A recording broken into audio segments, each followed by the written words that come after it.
So that really does excite me right now. And it's so nice to talk to someone who is also excited by his job and the things he gets to do. And that is a pure example of history, right? Well, yeah, absolutely. I mean, what have I been doing this? Just over 15 years I've been doing this job now, and this is probably only the third or fourth GoldTop we've had. But I think for most guitarists, even to be able to just touch one is quite something. I mean, you know, I guess even more on the rarer scale, a sort of 5960 bursts. I've had the pleasure to play a few of those as well. I mean, we've had the pleasure to offer one as well. But I think, yeah, I mean, it's just as cool as a first year Gibson Les Paul. It's not the very first. I mean, the very first ones had no binding on the necks. It's not one of the very early 52s, but it's still it's an incredibly rare early thing. And this is kind of, you know, the what went on to launch and be the rest of the Les Paul history. You know, it's the start of the family tree, I guess. Sure. Yeah, I wish I'd picked one of those up in the 60s when they went out of favour. Well, I wasn't alive then. What am I talking about? Well, to be honest with you, even 5 to 10 years ago, these still weren't that popular. You know, I mean, let's take it back 10 years. You could pick these up for £8,000 to £10,000, which... And what is the estimate on that now? It'll probably make 20, 25 grand. So they've doubled in value, because I think people are now recognising that they are first-year things. They are rare. They're historically important, and I think so. The thing that made them unpopular is the unplayability with the barrel bar, because you can't palm, you can't do any of that. Whereas with these new 𝗬𝗪𝗡𝗪, I mean, the 𝗬𝗪𝗡𝗪 tailpiece has been out for a while, but it just makes it so much more playable, and it doesn't do anything intrusive to the guitar, so it doesn't devalue it. You can put the original back on if you want to sell it. So yeah, it's a great concept. Yeah, amazing thing. What's just the final question on that, because you've got so many that I want to talk about. What's the neck like? Is it massive and big, or is it slim and speedy? No, they're not they're not big at this stage, so there's a bit of chunk behind them. You know, I think if you think of a 50s Fender, I think that's what we're most be familiar with, because you've got things like the Bargin Telecaster or Baja Telecaster, 50s style Telecasters, which I've got. They're great guitars, so they're not actually quite as chunky as that. So very, very playable, still quite full. I think that the only downside for me is the frets are very small and thin. Right. And I quite like fat frets. So, you know, going back to Fender guitars, for example, you know, think of guitars like, I don't know, the Tom DeLonge Strat and things like that, which is one of my favourite guitars. You know, I do like big frets. So for me, this is not like the perfect thing, but there's plenty of people that like vintage fret wire. And this is just got classic Gibson vintage fret wire, thin, low. So yeah, you could get a bit of speed on it, but it's all about the pickups, really. You just can't replicate these 50s P90s.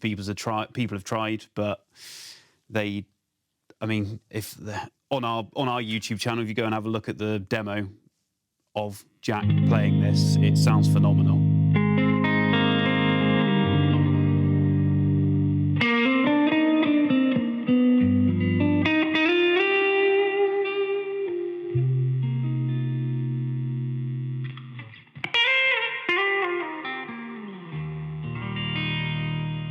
And, you know, it's a pretty, there's no major effects, or, you know, it hasn't been EQ'd or anything. You just hear the guitar as it is through a decent, clean amp. Amazing. Well, we'll talk about prices and stuff and estimates in a little bit, because I know that people watching this are going to want to know how to pick up a guitar if they want to. But I've got some guitars that I'd like to talk about, and I want to go to sort of the other end of the scale. So that's like, I would quantify that as one of the queens of the auction, as it were. Yeah. With a price to match, of course, because it is history. I want to go to the other end and talk about what I think is the best bargain of the auction, which is lot 368. It's a Reverend 6-gun. Could you take us over there? Yeah, let's go and have a look. I'll put this back and we'll be right with you. So this is the Reverend 6-gun, which I think is the other end, very, very well priced or estimated. Do you get more modern guitars in the auction as well? It's not just old vintage stuff? Yeah, to be honest with you now, I mean, we've also got to be quite careful about what we call modern, because I still see guitars from 1990 as modern guitars, but actually they're as old now as 60s guitars were when we were all playing 90s guitars. So stop it making us feel old now. But so yeah, we do get a lot of modern guitars. To be honest, we probably have more modern guitars than old guitars, because I think the majority of the clients that I'm selling for have been buying more guitars in the modern day, and we're getting less and less, I guess, old boys that are selling their vintage stuff. So we do get a lot of these, and I guess as time goes on, I mean, a lot of the brands that are coming out now, it might be a couple of years before we see one of their guitars come through to our auctions. It's just the way it is. But yeah, we are getting more and more of these Reverend guitars, and they're just incredible. They really are. I think anything that is made in Korea, generally, most Korean factories are a safe bet, and you know you're going to get a good guitar, and that's kind of always been the case with Korean-made guitars. But yeah, I mean, I really really like Reverend guitars. I think you're a big fan as well, aren't you? So I am. I really am. I mean, I think, you know, most of them, if not possibly all of them, come with roasted maple necks. So I get one thing, that's a huge, you know, sign of quality. This does have chunky frets, nice and playable, Nice. and it's not just your standard Strat, Les Paul or sort of Fender Gibson copy. It's an original design. Some of my favourite players play them. I mean, Billy Corgan had the endorsement and the model. There's a band that I'm massively into called 4 Years Strong, who I guess are kind of like on the heavier side of punk, and they use them. I mean, they use these and Fender guitars. So there's I mean, you just go on Reverend's website and see the roster and names that they now have. It's just an incredible company, make some cool designs, and yeah, great price point. Yeah, I'm seeing the estimate at between £300 and £400. Yeah. And that is a what, £1,000 guitar or £800, £900 guitar? Yeah, it would be. I think it depends on where you get them, but new you can get them £750 to £850. You know, depending on what deal you can get. But yeah, I mean that is just the auction, I guess retail auction markup. I mean there might be a time over the years where this model gets discontinued, they become more sought after, and of course supply and demand will put the price up. But I mean, it's not. I mean, you think of things like cars and forecourts. You know, the value coming down. Although not as extreme as that with guitars, there is some of that. You know, as soon as it becomes, you know, used off the shelf for a day, and then it's technically, you know, second hand, the price will naturally just come away, because whatever condition it's in, you're selling it as a used guitar. But I think, yeah, I mean this will probably hammer price at around £350, I would guess. You put our buyer's premium on, which is, you know, there's no lying, there is buyer's premium, is how we make our money, 26.4%. But you still have a good deal. You know, you're talking £450, £500 for a guitar that would cost you £700 plus new, and you're getting a lot of guitar for your money. You know, is the guitar, the 52 Les Paul, a better guitar than this? Probably not, but it's just a very collectible commodity. Maybe you do know we're recording this, right?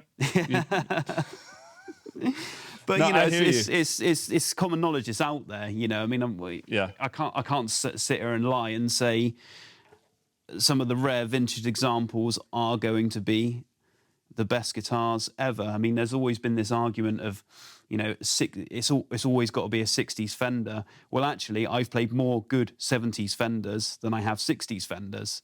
But then I guess there's more 70s Fenders. There's probably a lot of bad 70s Fenders, but there's more of them around.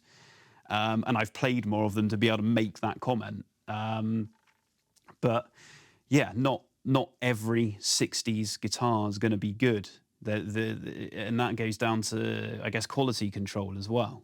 You know, yeah, modern manufacturers can have quality control issues. You can suddenly get you know, 5 good ones and 5 bad ones for whatever reason, just the cut of wood or whatever. But yeah, I think the thing is with guitars like these is they are consistent. You know, they come out of good factories. They're consistent. They're very good instruments, and they're made of modern machinery. You can set them up well to play. You know. And they are cool design.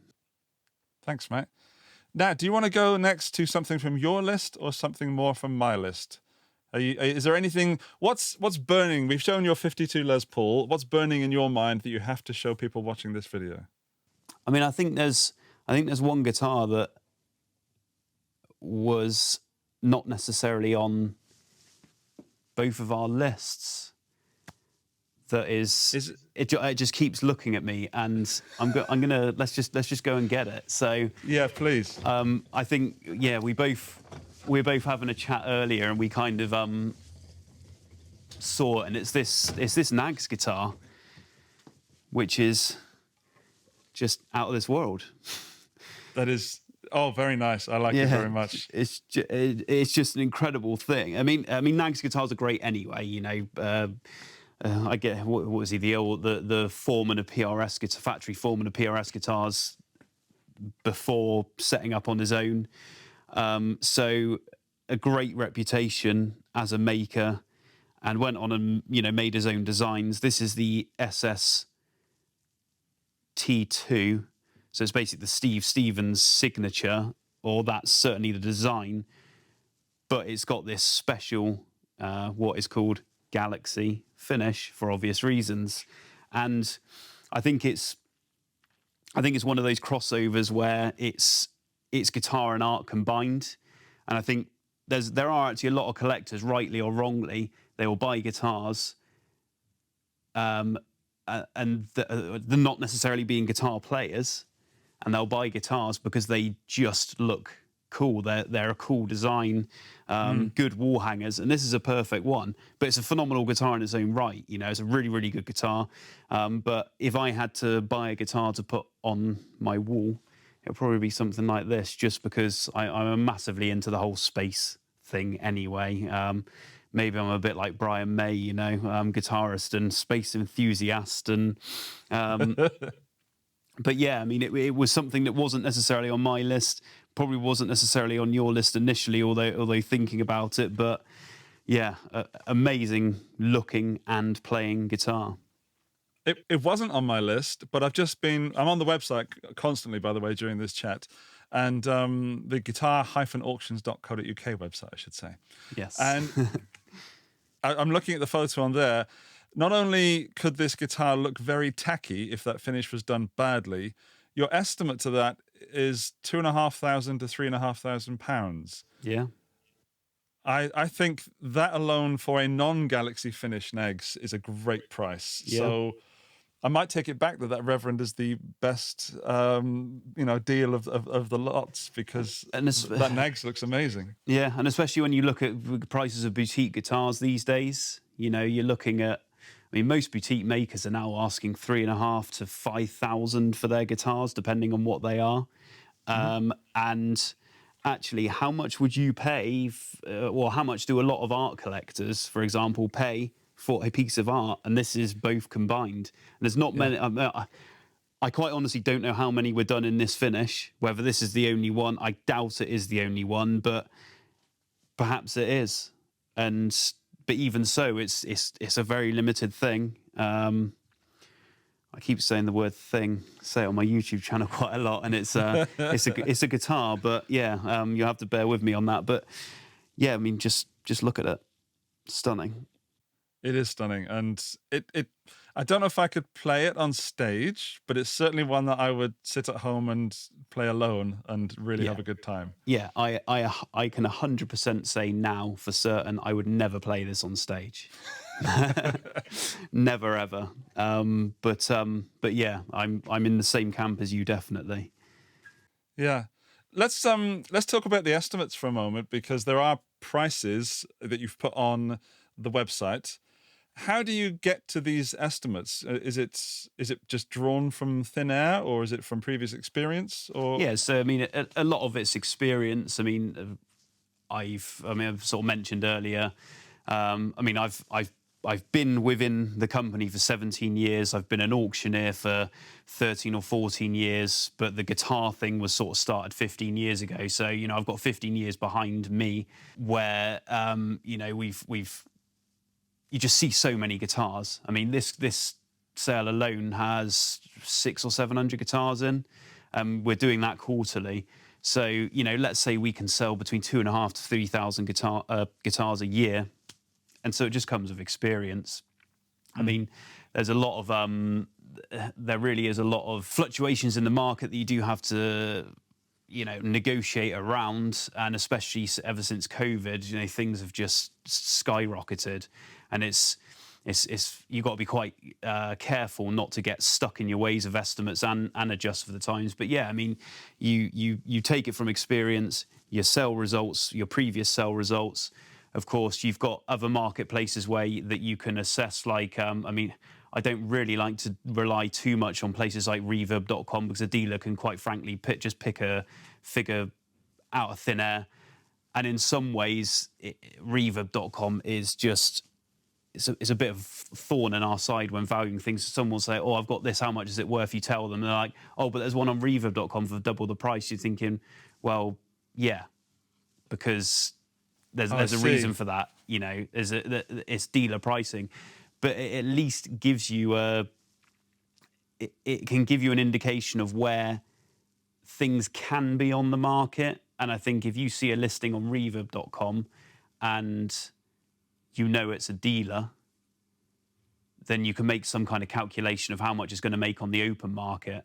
I mean, I think auctions are traditionally a wholesale environment, you know. Right. So you can say, right, well, auction's probably going to be 2/3 of what a dealer would charge. And then, of course, what a dealer's charging is not necessarily what he's selling for. So there's also that to take into consideration. But yeah, it is basically just trends, previous sale results, and just an overall assessment of where the market is at any given time. It's not necessarily hard to put these estimates on, but there is a bit of a science there's a formula that I use, that Chris uses, that is kind of an in-house thing, which we won't divulge either, because any auctioneer could come and watch this video and work out how we do it. But yeah, it is a lot based on historic sale results, but there is a formula we do also use. Okay, thanks. Great. And I guess it also comes down to who's bidding on the guitar, right? So Yeah. it could be entirely wrong or in the right area, just due to the fact that somebody, I don't know, really wants a guitar. Like if you had something by Ibanez that was like a sort of flying V sort of shape from the 70s, and maybe would you have anything like that, do you think? We might possibly have something that fits that description. Would you like to see it? I would, yes, please. Right, where are we going? We're going this way. 306. This way, sir. Yeah, so I mean, I think in terms of estimates and things exceeding estimate, you know, there's going back to there it is, by the way. Woohoo! So going back to using historic price points, this is where it can get difficult, because, you know, I could have sold a guitar 2 or 3 years ago, like this, for example, and it made X price, and that's what you base your estimate on. But then there's two things to take into consideration is, one, they may have gone up in value in that time, and there's not many recent price records to compare against, so you just go with what one made last time. And then also there's the demand, because these things are getting rarer every day, and suddenly this can be in fashion. You know, Gardiner type guitars can suddenly be in fashion, like Flying V's, like Explorers, and suddenly the demand goes up, and that pushes the price up. You know, suddenly we'll have 3 or 4 people on the day of the auction who have the budget to buy it, whereas last time we might have only had one person with the budget. And yeah, suddenly you've got 3 or 4 people all competing, and essentially they've got a pot of money. They don't have an upper limit because they just want it, because they've always wanted one. And it's their right day, right time, and it suddenly goes and makes £1,000 more than the last one. So there's so many factors of why, but essentially it's an auction. The sky's the limit. It's worth what someone's willing to pay for it. You know, because it sells for maybe £1,000 more than we would think, doesn't mean it's not worth it. No, absolutely not. It's worth whatever someone is willing to pay for it. Exactly. And I'm looking at your estimate on that, and yeah, I've sold some guitars recently that I've put into my play fund, and I could definitely see myself bidding on that. Yeah, 100%. I love Flying V's, and I own a Gibson Flying V myself, and I mean this is just achingly cool. It's rare, getting rarer. It's you probably don't have maybe you do have this hidden pot of money that would allow you to buy a Gardiner V. I don't know, but I haven't found it. If I do, yeah. So I mean, these really were, I think, the first good copies. So this is from '77, and yeah, I mean, I think actually, I mean, I'd probably rather play one of these than a Gibson Gardiner V, because the quality is incredible. I'm not saying the quality of the 50s Gibson ones are not, but you know, these are great guitars, and you're not going to be too fearful about throwing these around so much. So, Luke, a question about auctioning that, or as a bidder or potential bidder. I'm in Austria, you're in Bath, UK.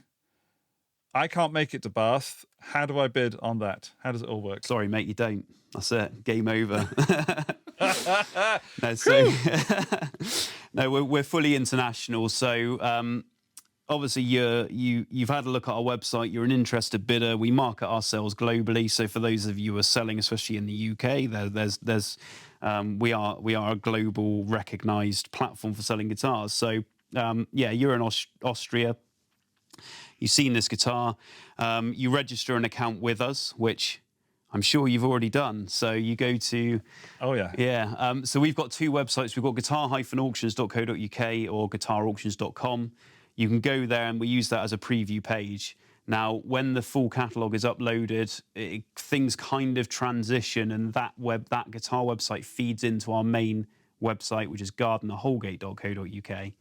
And specifically auctions.Gardiner-Houlgate.co.uk, you can go and you can register to bid live. So essentially you create an account, you register for that specific auction, you get approved to bid. Obviously we do checks, you've got to register cards and things. And once you're approved to bid, you can bid from wherever you are, whether that's your armchair at home, whether that's your sun lounger while you're on holiday sunning yourself, whether it's at your desk at work when you I mean, I've had lots of stories of, people being in board meetings on their phone, like bidding under the desk when we've got rare things coming up. I mean, it happened on quite a rare guitar in the last auction. So, once you're registered to bid, you can do so. Obviously, you can see with the gallery space we've got here, everything's laid out for public viewing, which takes place a couple of days before the auction. Yeah, Andy, you're in Austria. Obviously, it's unlikely that you're going to be able to come over and personally view. So for those of you, those that can't come and view, we can essentially view for you. So we offer condition reports. People can request extra photos. People can just ask those more specific questions just to really satisfy themselves with the condition before bidding and really know what they're getting themselves in for. But yeah, it's such a simple procedure. And obviously, you bid, and then if you are the bidder that wins, so you can bid by internet, you can bid by phone, you can leave a commission bid up to your maximum amount, you can bid in the room. If you are successful, then it's just a case of obviously paying your invoice within our payment terms, which is usually 7 days, and then we get these things shipped out to you. So we do offer in-house shipping to an extent, but we do use a lot of third-party couriers, which are one thing, they're more competitively priced, the insurance level is better, and they are packing guitars day in, day out. So, for example, for a domestic guitar, one guitar would be £55 fully insured and essentially hand-delivered, which when you think to get a guitar sent via parcel courier is probably going to be £35-40 now, but that won't include insurance because no parcel couriers in the UK cover musical instruments. £55 is a very good deal for peace of mind. So internationally, we use companies, Part and Parcel UK are a great logistics company that we partner with. And they cover all international deliveries, Europe, the States, Far East, because we do have buyers globally. I'm sure you've witnessed the auctions and heard us say, there's our friend in Austria, which is usually you. Or, we've got a lot of buyers in Dubai, we've got a lot of buyers in America and the rest of Europe, as you can imagine. Yeah. So it is super easy. I kind of fed you that question just so anyone watching this is more comfortable with bidding, because I've bid on various guitars over the years and been the winning bidder on various guitars, and have had only positive experiences, and I only invite people onto my channel that I like talking to and I'm happy to be associated with, and that's why we're doing this today. The second reason we're doing this today is I actually do want a what's it called? A description report of that guitar, condition report, sorry, of that Ibanez. And the only question I have is the neck again. Is it a big one or a slim one? It is, I would say, I mean, I guess one would need a lot of experience with both 50s and 60s guitars, because that's what a lot of them are based off. And it's not a massive neck. It's, to me, it's kind of between the two. Okay, so it's not too thin. I mean, I wouldn't want it to be any thinner, but it's not. You're not holding a baseball bat of a 58, 59 neck. It's comfortable. I feel slightly deflated, but I'm not put off. Good. I'm still in. I'm in. You've kept me in there. You've kept me on the edge. Good. Right, we've got so many guitars to get through, and I know we're not going to get through all of them in this video, by the way. No, so of course. I'll make sure that people will get to guitar-auctions.co.uk to check them out for themselves. And any guitars that we haven't talked about, I'll put in a list in the video description so you can check out what we would have checked out had we had the time. Not that we have to go anywhere, but I saw my son open the door behind me as that happened, which means he's back from the dentist, which means he must have shown me his new teeth. Let's go for one of yours. An artist owned something. You have lot 484. It's an SG. Could we have a look at that one? Yeah, with the TV yellow? Correct, yeah. Yeah, let's go. I'm just going to shut this door. Let's go and have a look. The guitar in question is behind the cabinet area, so all the valuable guitars we keep behind. I'm just going to whiz around. But yeah, this guitar is it's pretty special. There we go. So there we have, and I'll bring it round so Andy can see it a bit better. Thank you. That would help. So there we go. Again, an incredibly rare 1961 Gibson SG TV Junior, the TV being the TV yellow finish. So, yeah, there's hardly any made in this finish. And not only that, it was owned by Gary Moore.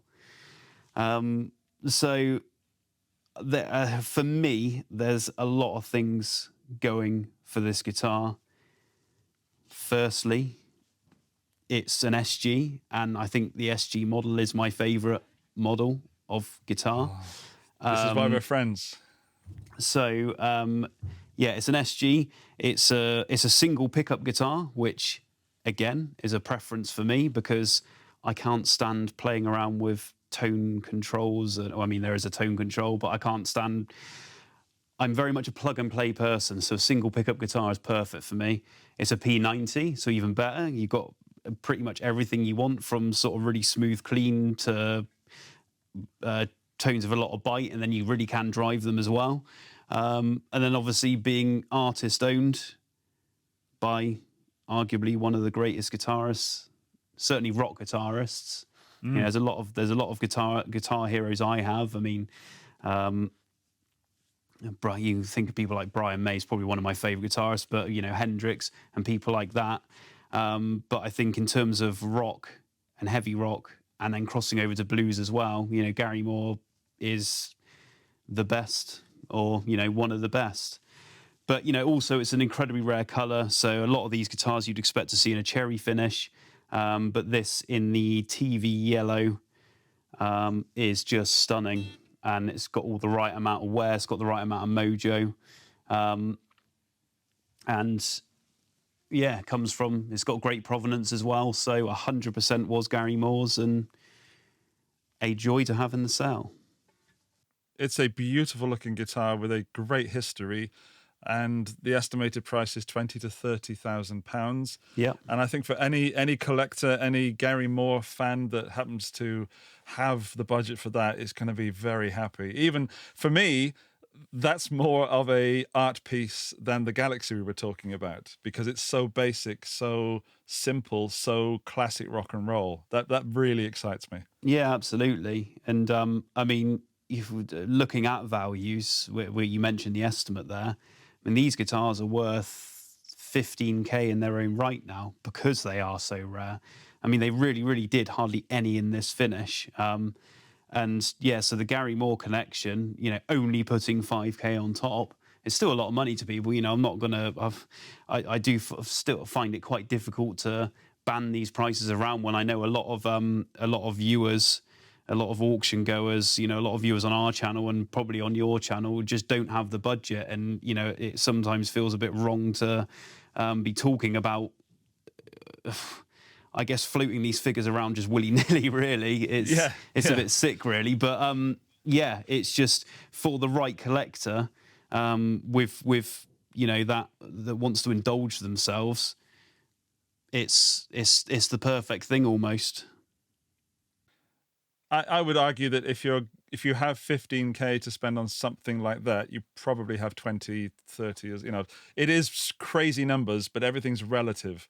So of course it is. Yeah. I totally agree with what you're saying. And thank you for mentioning that because, yeah, it could be quite painful or sometimes insulting for, you know, two guys to be chatting on a video about things that could, an amount of money that could seriously change someone's life. And we're just talking about a guitar. And it is all relative. Yeah. You know, I mean, I get clients that come into reception, make an appointment. Oh, you know, I've got this guitar. They hand it to you, and you're like, it's only worth £100, and they're like, oh, really? Oh, that's amazing. That'll do so much for us. And you're thinking, I've almost been quite dismissive of this thing, and actually, to me, £100 is a lot of money. But when you get your business head on, you're thinking, right, well, you know, I guess the mid-range level is about £1,000. Right. So you're kind of like that's always anything under £1,000 can sometimes be like, oh, it's only worth that much. Whereas on a personal level, you know, at home and everything, and it's kind of like getting that balance. But yeah, it is all relative, and £100 is a lot of money to people, and it's not a lot of money to some people. And the same with a £15,000 guitar.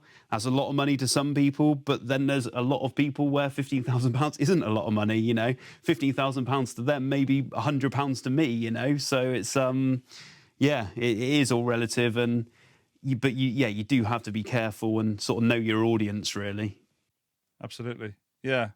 No, I totally understand, and with that way of thinking, let's indulge the more affordable area of your listings this what is it, quarter. So Luke, let's talk about the more affordable end of the auction, because as we said, not everyone's got 15k or more to drop on a guitar, but there are still some great guitars to be had at prices that are well below what you might buy them for new or even on the used market.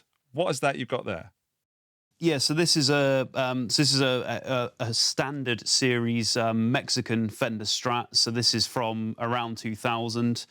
But hammer-wise, these come in at like £200, which is just for a guitar that is, quite frankly, this good.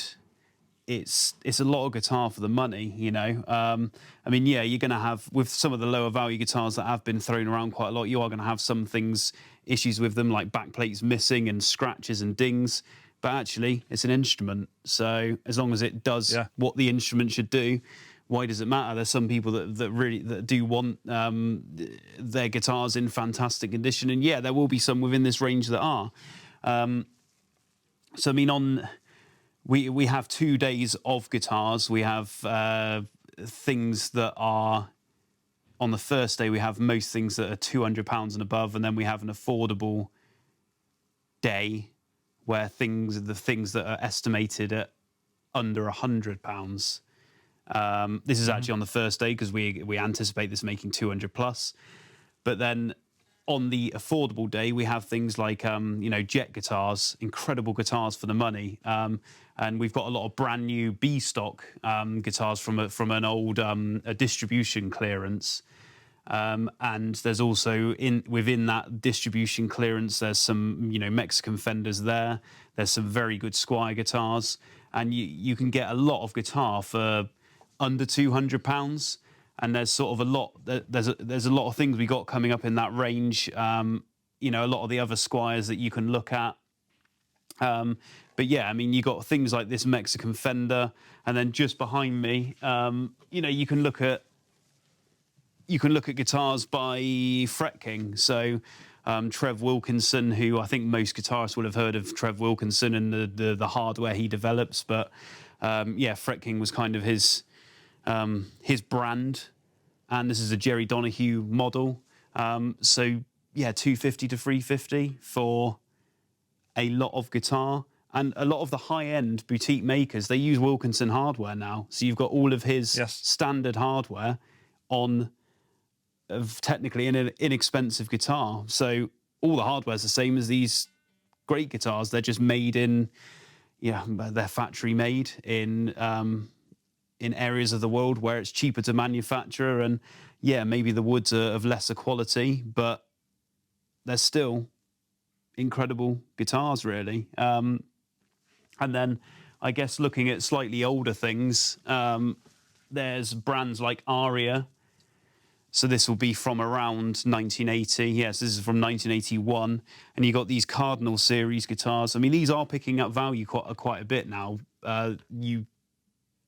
When I say quite a bit, you were talking £100 for one of these, or maybe less, 5 or 6 years ago. They're more now around the £200 mark, maybe a little bit more.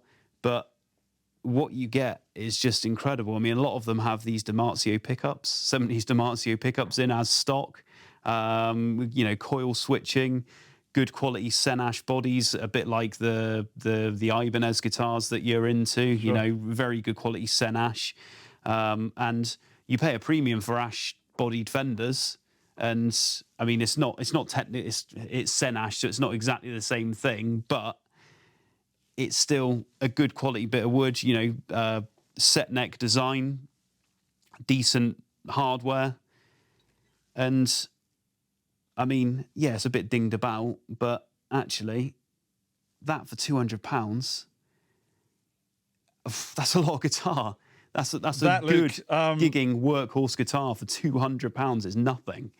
That's also a birth year guitar for me. So we haven't talked about that, is that you have guitars from certain years that are going to appeal to certain people, and that is worth more to me than it might be worth someone who isn't born in 1981. Exactly. So I actually looked at that guitar and thought, if I don't know how the lots work, the numbers, but if I bid on that Ibanez and don't, for some unknown reason, become the highest bidder, then I will, commiserations, definitely be looking at that lot 329. And, I'll take myself on a little holiday, maybe. Perfect, yeah. Yeah, no, but there are also guitars that people can look on the website at where you've got the estimate at between £50 and £80. So it seems like you really are catering for both the player and the collector. And it's, even though there's some highbrow stuff that you have, it's not all unobtainable by the average person. And I really like that you as in Gardiner Houlgate, have catered for the normals, us. Yeah, I mean, I think there's we are always quite careful. I mean, I think if you were run by accountants and they were looking at the sale, they'd be thinking, dump out all of this stuff. But that's not really what we're about. I mean, I like to say that I am down to earth, and I've been a guitarist basically all my life. I've been around musicians all my life, and I know how it is. It's in there are different budgets to cater for, and we like to include everyone. We don't want to be this. I don't know. We don't want to be an auction house that isn't approachable. We like to have that very approachable angle with what we do. And we really like to offer things for everyone, whether that's the high-end vintage market, whether that's your budget or your intermediate range.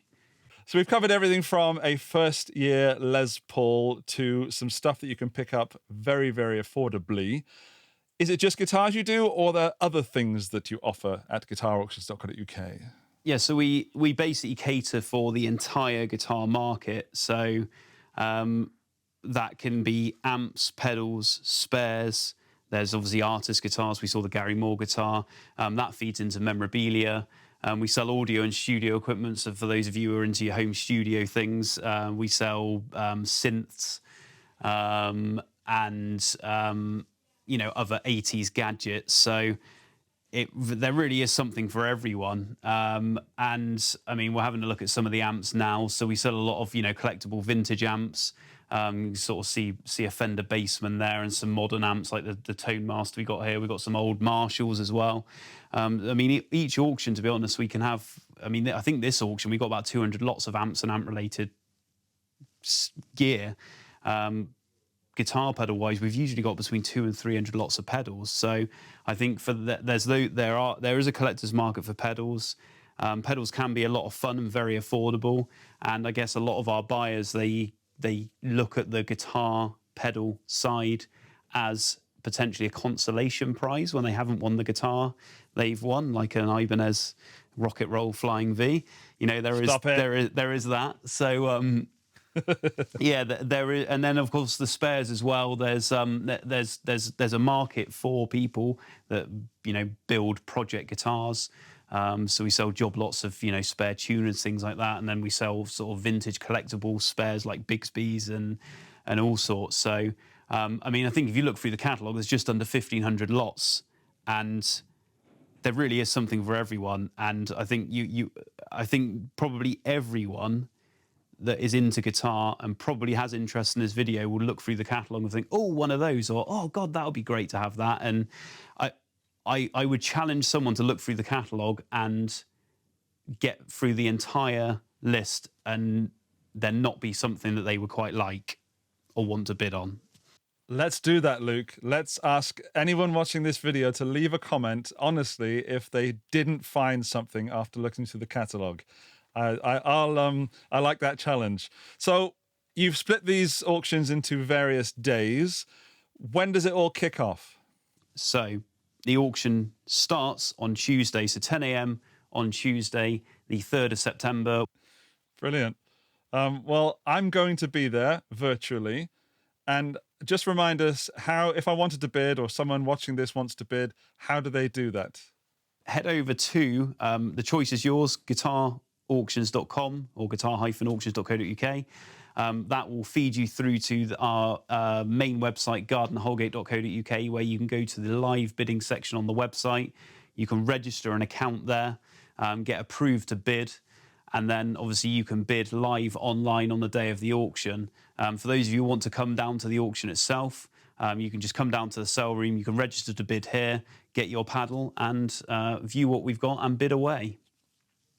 Thank you. It is a life goal of mine to hold up a paddle when you're doing an auction. We'd love to see you, Andy. It'll be phenomenal to have you here. Thank you very much. Well, it's been an absolute joy talking to you, Luke, and seeing these guitars. And now I'm going to go away and figure out how the heck I'm going to justify getting something from you, whatever it might be. For those of you watching this video, thank you for watching. Go and visit the websites that Luke has mentioned. They'll also be in the video description. And my tip is register now, even if you don't plan on bidding, because if you see something coming up and then you have to register, you might miss the auction for that lot. Not that it's happened to me. It has happened to me. So register to bid and have a look at the catalogue and find something or try to find something that doesn't excite you. Exactly. That's the challenge for the comments section. Luke, thank you very much. Chris, thank you for filming this. I will see you very soon. Bye-bye. Cheers, Andy.